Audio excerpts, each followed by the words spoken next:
ముందుగా AP CM Chandrababu Naidu గారికి, అలాగే తెలంగాణ సీఎం రేవంత్ రెడ్డి గారికి ఇద్దరికి కూడా హృదయపూర్వక నమస్కారాలండి.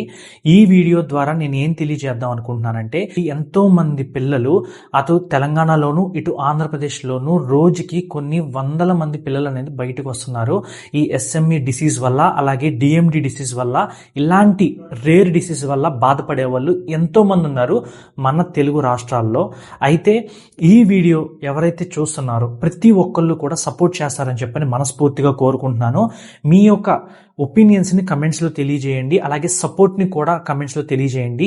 ఒక లైక్, ఒక షేరు చాలా వాల్యుబుల్. ఈ వీడియో అనేది నీ కోసమో నా కోసమో చేయట్లేదు, మన పిల్లల కోసం, రెండు రాష్ట్రాల ప్రజల పిల్లల కోసం నేను ఈ వీడియో అనేది చేస్తున్నాను. ఎందుకంటే ఎంతో మంది పిల్లలు ఈ ఎస్ఎంఏ డిసీజ్ వల్ల, రేర్ డిసీజెస్ వల్ల బాధపడే వాళ్ళు వేల మంది ఉన్నారు. వాళ్ళందరికీ కూడా న్యాయం అనేది జరగాలని చెప్పని ఈ వీడియో చేస్తానన్నమాట. ఇది ఓన్లీ రిక్వెస్టింగ్ వీడియో. సో ఇది గవర్నమెంట్ దాకా చేరుతుందని చెప్పని మనస్ఫూర్తిగా కోరుకుంటున్నాను. అండ్ మీ సహకారం కూడా అంతే ఇంపార్టెంట్ ఈ వీడియోకి. ఈ వీడియోని మాత్రం ఎట్టి పరిస్థితుల్లో రాజకీయ కోణంలో చూడమాకండి.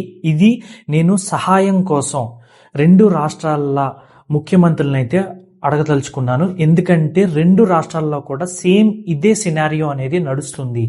రెండు రాష్ట్రాల్లో ఎంతో మంది పిల్లలు బాధలు పడుతున్నారు. ఎంతో మంది క్రౌడ్ ఫండింగ్ చేస్తున్నారు. ఇన్ఫ్లుయెన్సర్స్ అవ్వచ్చు, యూట్యూబర్స్ అవ్వచ్చు, చాలా మంది కూడా ఇన్స్టాగ్రామ్ ద్వారానే, లేకపోతే యూట్యూబ్ ద్వారానో, లేకపోతే వాట్సాప్ స్టేటస్ల ద్వారానో, లేకపోతే క్రౌడ్ ఫండింగ్ ప్రతి ఒక్క స్టేట్లో అయితే జరుగుతుంది. అయితే ఈ క్రౌడ్ ఫండింగ్ మేము ఎంత చేసినా సరే, ఎంత సపోర్ట్ చేసినా, కొన్ని కోట్ల రూపాయలు కలెక్ట్ చేస్తున్నాం కానీ వాళ్ళకి అది సరిపోవట్లేదు. అదే గనక గవర్నమెంట్ తలుచుకుంటే ఏదన్నా చేయగలదు అన్న ఒక్క సదుద్దేశంతోనే ఈ వీడియో కారణం అన్నమాట. ఇప్పటికే తెలుగు రాష్ట్రాల్లో ప్రజల కోసం ఎన్నో పథకాలు అనేది మీరు తీసుకొచ్చారు, మీ గవర్నమెంట్ తీసుకొచ్చింది. దానికి అన్నిటికీ నిజంగా చాలా సంతోషం. అయితే ఈ పిల్లల కోసం కూడా ఒక పథకాన్ని మీరు తీసుకొస్తే చాలా బాగుంటుందని చెప్పని మనస్ఫూర్తిగా అయితే కోరుకుంటున్నాను అనమాట. ఎందుకంటే మాలాంటి మిడిల్ క్లాస్ వాళ్ళు ఒక ఇంజెక్షన్ కాస్ట్ 15 కోట్లు, 19 కోట్లు, 20 కోట్లు అంటే ఎవ్వరు కూడా ఎఫర్ట్ చేయలేరు. మేము ఎంత క్రౌడ్ ఫండింగ్ చేసినా సరే ఆ అమౌంట్ అనేది మేము తీసుకురాలేకపోతున్నాం, అందరూ సపోర్ట్ చేసినా సరే. అదే ఒక గవర్నమెంట్ తలుచుకుని వీటికి కొన్ని నిధులు కేటాయిస్తే గనక, ఇలాంటి పిల్లల కోసం, ఇలాంటి రేర్ డిసీజెస్ కోసం మెయిన్గా కొన్ని నిధులు కేటాయిస్తే గనక వాళ్ళందరూ కూడా అక్కడ ట్రీట్మెంట్ అనేది చేయించుకుంటారు. అది ప్రైవేట్ హాస్పిటల్లో అయినా అవ్వచ్చు, లేదా గవర్నమెంట్ హాస్పిటల్లో అన్నా అవ్వచ్చు. దానికి తగిన సౌకర్యాలు మీరు అందిస్తే బాగుంటుందని చెప్పనైతే ఆశిస్తున్నాను అనమాట. నేననే కాదు, నాతో పాటు ప్రజలందరూ కూడా కోరుకునేది ఇదొక్క విషయమే. అండ్ ఇంకోటి ఏంటంటే, మీ గవర్నమెంట్స్ తీసుకొచ్చిన పథకాల్లో ఎన్నో పథకాలు ప్రజలకి కొద్దిగా అక్కర్లేదేమో అనిపించే పథకాలు ఒకటో రెండో ఖచ్చితంగా ఉంటాయి.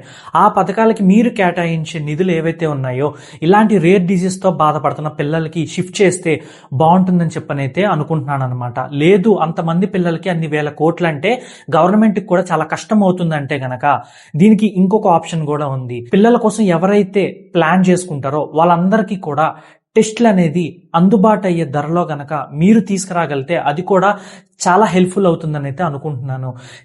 ఎస్ఎంఏ అవ్వచ్చు, డిఎండి అవ్వచ్చు, ఇలాంటి డిసీజెస్కి కొన్ని కెరియర్ స్క్రీనింగ్ టెస్ట్లు అనేవి చాలానే ఉన్నాయి. ఈ టెస్టులు 25,000, 30,000, 40,000, 50,000 ఖర్చుతో కూడిన టెస్టులు అన్నమాట. సో ఇలాంటి టెస్టులు గవర్నమెంట్ గనక చాలా తక్కువ రేట్లో తీసుకొచ్చి ప్రభుత్వ హాస్పిటల్స్లో కానీ, ప్రైవేట్ హాస్పిటల్స్లో కానీ పెట్టగలిగితే ఇలాంటి డిసీజెస్తో పిల్లలు పుట్టకుండా జాగ్రత్త పడతారు ప్రజలు అని చెప్పనైతే అనుకుంటున్నాను. వీటితో పాటు ఒక పక్కన అవేర్నెస్ క్రియేట్ చేయాలి. ప్రతి పల్లెలోను, సిటీలోను అవేర్నెస్ క్రియేట్ చేసి ప్రతి ఒక్కరికి కూడా మీరు పెళ్ళైన వాళ్ళు పిల్లల్ని ప్లాన్ చేసుకుంటే డెఫినెట్గా ఈ టెస్ట్లు అనేది చేయించుకుంటే దానివల్ల మీకు నెగిటివ్ వస్తుందా, పాజిటివ్ వస్తుందా, పుట్టబోయే పిల్లల్లో జెనెటిక్ సంబంధించి ఏమన్నా ఇష్యూస్ ఏమైనా వస్తాయని చెప్పని ముందే తెలుస్తుంది. దానివల్ల వాళ్ళు స్టెప్ ముందుకు తీసుకోవాలా లేదా అని చెప్పని వాళ్ళు ఆలోచించుకుంటారు.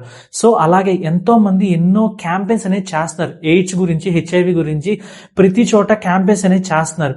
సో అలాంటి వాటికి క్యాంపెయిన్స్ చేస్తున్నప్పుడు ఇది కూడా పిల్లల కోసం చాలా ఇంపార్టెంట్ కాబట్టి వీటి గురించి కూడా క్యాంపెయిన్స్ చేయాలని చెప్పనైతే అనుకుంటున్నాను. ఇది కూడా చాలా చాలా ఇంపార్టెంట్. ఎందుకంటే ప్రతి మిడిల్ క్లాస్ పీపుల్ అయినా సరే ఇన్ని కోట్లు ఇంజెక్షన్స్ ఖర్చు పెట్టాలంటే ఎవ్వరు ఖర్చు పెట్టలేరు. కనీసం ఈ టెస్టులన్నా సరే అందుబాటులో వస్తే వాళ్ళు ఆ టెస్టులు చేయించుకుని పిల్లల్ని కనాలా వద్దా అని చెప్పని ఒక డెసిషన్ అయితే తీసుకుంటారు. సో అది మనం గవర్నమెంట్ అనేది కొంతమంది ఎడ్యుకేటెడ్ డాక్టర్స్ ద్వారా వాళ్ళకి తెలియజేయాలి, క్లియర్గా ఎక్స్ప్లెయిన్ చేయాలి. సో ప్రతి విలేజ్లోను సిటీలోను ఇది జరిగితే గనక కనీసం 100 మందిలో ఒక 5 కానీ 10 మంది కానీ ఆలోచించి వాళ్ళ పిల్లల భవిష్యత్తు వాళ్ళ పేరెంట్స్ చేతిలో ఉంటుంది కాబట్టి వాళ్ళు తీసుకునే డెసిషన్ మీదే ఆధారపడుతుంది. కనీసం ఇలా క్యాంపెయిన్స్ అన్న నిర్వహిస్తే చాలా బాగుంటుందని చెప్పనైతే కోరుకుంటున్నాను. ఇప్పటి వరకు నేను రిక్వెస్ట్ చేసేది ఒకటే, పిల్లలకి న్యాయం చేయమని అడుగుతున్నాను అనమాట. యూత్కి న్యాయం చేస్తున్నారు, అలాగే రైతులకి న్యాయం చేస్తున్నారు, చాలా మంది మహిళలకి న్యాయం చేస్తున్నారు, అంతా బాగానే చేస్తున్నారు. అలాగే వాటితో పాటు నేటి బాలలే రేపటి పౌరులు అని చెప్పని ప్రతి ఒక్క రాజకీయ నాయకులు చెప్తున్నారు కదా, ప్రతి ఒక్క పెద్దవాళ్ళు చెప్తారు కదా ఈ మాట అనేది. సో అలాగే పిల్లలు మనకి చాలా ఇంపార్టెంట్ కాబట్టి పిల్లల గురించి దృష్టిలో పెట్టుకుని మెయిన్గా వాళ్ళ గురించి కొన్ని అవేర్నెస్ క్రియేట్ చేయటమా, లేకపోతే పేరెంట్స్ తీసుకునాల్సిన టెస్టులు అందుబాటు ధరలోకి తీసుకురావటమా, లేదు కొన్ని కోట్ల రూపాయలు వాళ్ళ కోసం కేటాయించటమా, లేకపోతే సిటీస్లోను విలేజెస్లోను అవేర్నెస్ క్రియేట్ చేయటమా, లేదా వాళ్ళు ఏదైనా టెస్టులు చేయించుకోవాలంటే దానికి అందుబాటు ధరలో గవర్నమెంట్ ఏమన్నా తీసుకొస్తుందో ఒక్కసారి ఆలోచించి ఈ వీడియోని రిక్వెస్ట్ పరంగానే తీసుకుంటారని చెప్పని మనస్ఫూర్తిగా కోరుకుంటున్నాను.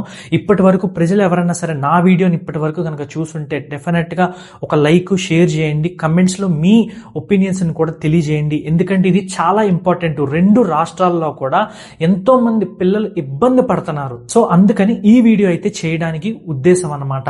దీన్ని రాజకీయ కోణంలో మాత్రం ఎట్టి పరిస్థితుల్లో తీసుకోవద్దు. ఇది మన పిల్లల కోసం, మన పిల్లల భవిష్యత్తు కోసం, వాళ్ళు బాగుండాలి అని చెప్పని మనస్ఫూర్తిగా అయితే కోరుకుంటూ ఈ వీడియో అయితే చేస్తున్నాను. ఇది కొంతమంది గవర్నమెంట్ అఫీషియల్స్ దగ్గర, అటు ఆంధ్రప్రదేశ్లో అవ్వచ్చు, ఇటు తెలంగాణలో అవ్వచ్చు, ఎవరి దగ్గరికైనా ఈ వీడియో వెళ్తే తర్వాత రేపో మాపో సీఎం గారి దగ్గరికన్నా ఈ వీడియో అనేది 2 రాష్ట్రాల సీఎం దాకా అన్నా ఈ వీడియో అనేది వెళ్ళొచ్చు అనే ఒక్క ఉద్దేశంతో ఈ వీడియో అనేది చేస్తున్నాను. సో దీనికి ప్రజలు ఎంతమంది సపోర్ట్ చేస్తే ఈ వీడియో ఎంత దాకా వెళ్తుంది అనేది మీ చేతిలో ఉందన్నమాట.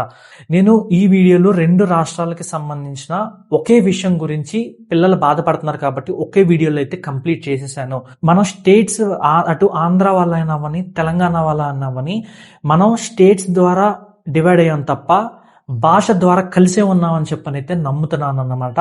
నేను ప్రజలకి ఇంకొక విషయం తెలియజేయాలనుకుంటున్నాను ఈ వీడియో ద్వారా. ఏంటంటే మీరు కూడా మీ ఫ్యామిలీస్లో కానీ, మీ ఫ్రెండ్స్లో కానీ, మీ సపోర్టర్స్లో కానీ ఎవరైనా సరే రీసెంట్గా పెళ్లి చేసుకుని పిల్లలకి ప్లానింగ్ చేసుకుంటే గనక వాళ్ళందరినీ కూడా పక్కాగా కెరీర్ స్క్రీనింగ్ టెస్ట్ అనేది డెఫినెట్గా అయితే చేయించుకోమని అయితే చెప్పండి. ఎందుకంటే ఆ టెస్ట్ చేయించుకోవటం వల్ల జెనెటిక్ లోపాలు ఏమన్నా ఉంటే వెంటనే తెలుస్తుంది. నెగిటివ్ వస్తే చక్కగా పిల్లల్ని కనొచ్చు, లేదు పాజిటివ్ వస్తే డాక్టర్ని కన్సల్ట్ అయ్యి ఆ ప్రాబ్లం నుంచి ఎలా ఓవర్కమ్ అవ్వాలో తెలుసుకోండి. మీరు తెలిసి తెలియక గనక పిల్లల్ని కంటే తర్వాత ఇలా బాధపడాల్సి వస్తుంది, ఈ రేర్ డిసీజెస్తో బాధపడాల్సి వస్తుంది. ఇంజెక్షన్స్ కాస్ట్ కూడా మనం ఎఫర్ట్ చేయలేము. సో ప్లీజ్ అర్థం చేసుకోండి, ప్రతి ఒక్కళ్ళు కూడా ఆలోచించండి. అండ్ అవేర్నెస్ మీకు మీరే క్రియేట్ చేసుకుంటే ఇంకా మంచిది. మీరు తెలుసుకుని ఒక 10 మందికి చెప్తే అలా 10 మంది ఒక 100 మందికి చెప్తారని చెప్పనైతే ఆశిస్తున్నాను. ఇది ఇప్పుడు చాలా అంటే చాలా క్రిటికల్ ఇష్యూ అయిపోయింది 2 రాష్ట్రాల్లో కూడా. సో ఇది మాత్రం మైండ్లో మాత్రం పెట్టుకోండి, దీన్ని నెగ్లెక్ట్ మాత్రం ఎట్టు చేయమాకండి. ఎందుకంటే రేపు పొద్దున్న వేరే వాళ్ళ పిల్లలకు వచ్చింది, రేపు ఇంకో రోజు మన పిల్లలకు కూడా వస్తుంది, రాబోయే పిల్లలకు కూడా వస్తుంది. సో అందుకని ముందుగా మీరందరూ కూడా తెలుసుకుని ఒక పర్టికులర్గా ప్లాన్ చేసుకుంటారని చెప్పనైతే ఆశిస్తున్నాను. అండ్ వీలైనంత వరకు ఈ వీడియోని సపోర్ట్ చేయండి, షేర్ చేయండి. గవర్నమెంట్ కూడా ఈ వీడియో ద్వారా తెలుసుకుని మేబీ ఏమైనా రెస్పాండ్ అయితే చాలా సంతోషిస్తాను అన్నమాట. సో అది మరి.